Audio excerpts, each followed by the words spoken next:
Thank you, President. My question is to the Minister representing the Minister for Housing, Senator Ayres. In my home state of WA, the median house price in Perth has recently hit $1 million. It won't be long before it overtakes Vancouver. For West Australians, initiatives like the Australian Government 5% deposit scheme mean either signing up to pay hundreds of thousands of dollars more to the bank in interest or missing the chance to own their own home, as prices continue to push upwards. Minister, my constituents are curious, why has the government forced first-home buyers to choose between these two bad options? Thank you, Senator Payman. Just before I call Senator Ayres, I'll just alert my Tasmanian senators to the presence in the gallery of a state parliamentary colleague, Meg Brown. Senator Ayres. Well, I suspect that won't be the first sort of Vancouver joke that'll get. But I'm delighted to have. I'm delighted to have Senator Payman's question about the housing questions. The truth, Senator Payman, is that 5% deposit scheme that was introduced by this government is a life-changing intervention for many, many young Australians. And it's all very well. I've heard some of the sort of heckling from this time from our friends in the Greens political party, sneering from the vantage point of the homes that they own at young Australians who just want to have a go, who just want to get a foot on the ladder. It's all right to sneer from the sort of Max Chandler Mather, dinner party sort of position, the sort of, I understand, nuanced strategy position. But actually, ordinary people, young Australians, this has been for many of them the first time that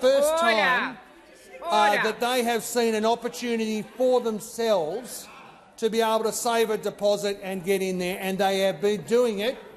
Unhappily for Senator Bragg's sort of negative Nancy argument, they have been doing it in droves, hand over fist, getting them and their partners, them and their families for the first time into a home.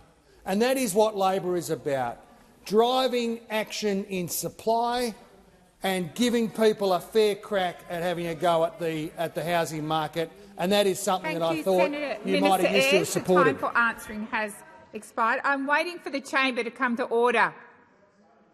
Senator McKim. Senator Payman, first supplementary. Thank you, President. My constituents, particularly young families who hope to own their newfound land one day, have told me the dream of home ownership is slipping away, and they tell me they're sick of the major parties passing this issue back and forth like a hockey puck. They also know that the 5% deposit scheme will push up prices. Minister, does the government believe that saddling a few Australians with a bigger mortgage and putting housing further out of reach for many more is a good deal? Thank you, Senator Payman. Minister Ayres. Well, Senator Payman, I'd leave the jokes to Senator McGrath. He's done a better job over the course of the last 24 hours, I think. Well, I'm not sure what the evidence base that you have from your sort of incoming Facebook and Instagram is on these questions. But I can tell you that 220,000 Australians, since we have come to office, have accessed that scheme so that they are able to, instead of facing a 10% deposit that is just such a long way away for many ordinary people, particularly young people, they can access a 5% deposit, get into the housing market, improve their home, make decisions about family life, expand their families, accrue the benefits of the capital gains. I know the Greens don't like them. Senator Payman, second supplementary.